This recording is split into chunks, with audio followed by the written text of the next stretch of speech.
ಗಲಾಟೆ, ಸಂಘರ್ಷ, ಗದ್ದಲ ಇದ್ದೇ ಇರ್ತದೆ. ಆದ್ರೆ ನಾವು ಕಾನೂನು ರೀತಿ ದಾರಿಯನ್ನ ಹಿಡಿತಾ ಇದೀವಿ. ಮನಸ್ಸು ಮಾಡಿದ್ರೆ ಅವತ್ತೇ ಎಲ್ಲಾರು ಬಂದು ಹೊಡೆದು ಹಾಕ್ಬಹುದಾಗಿ, ಅದೇನ್ ದೊಡ್ಡ ಚಿಂತೆ ಅಲ್ಲ. ಭಯ ಇಲ್ಲ, ಯಾರು ಕೂಡ ಭಯ ಇಲ್ಲ.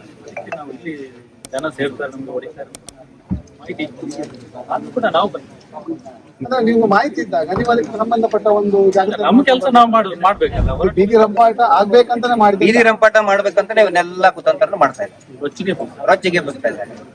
ನಾವು ಸೌಜನ್ಯಾಳ ನ್ಯಾಯ ಸಿಗುವವರೆಗೂ ಸುಮ್ಮನೆ ನ್ಯಾಯ ರೀತಿಯಲ್ಲೇ ಮಾಡ್ತೇವೆ.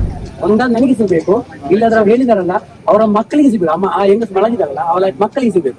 ಅವ್ರು ಮಾಡಿ ತಪ್ಪಿಗೆ ಮಕ್ಕಳಿಗೆ ಸಿಕ್ಕಿದ್ರೆ ಮಾತ್ರ ತಾಯಿಗೆ ನೋವಾಗುದಿಲ್ಲ, ತಾಯಿಗೆ ನೋವಾಗುದಿಲ್ಲ. ಬಿನ್ಗೆ ತಂದಿರ್ತಾರೆ ಇವ್ರು ವಾರದಲ್ಲಿ ಒಂದೊಂದು ದೊಡ್ಡ ಹಾಕ್ಬೇಕು. ನೀರ್ ತುಂಬದ ನೋಡ್ತಿರ್ತಾರೆ, ಕೆಳಗಡೆ ರಂಧ್ರ ಹಾಕ್ಬಿಟ್ಟಿರ್ತಾರೆ. ಸೇವಾ ಶುಲ್ಕದ ಒಂದು ರಂಧ್ರ, ಆಮೇಲೆ ಪುಸ್ತಕದ ಒಂದು ರಂಧ್ರ, ಆಮೇಲೆ ಇನ್ ಯಾವ್ಯಾವ ರಂಧ್ರ ಹಾಕ್ಬಿಟ್ಟಿರ್ತಾರೆ. ಇವ್ರು ವಾರ ನೀರ್ ಹಾಕಿದ್ದು ತುಂಬ್ತಾ ನೋಡ್ತಾರೆ, ತುಂಬದೇನೆ ಇಲ್ಲ.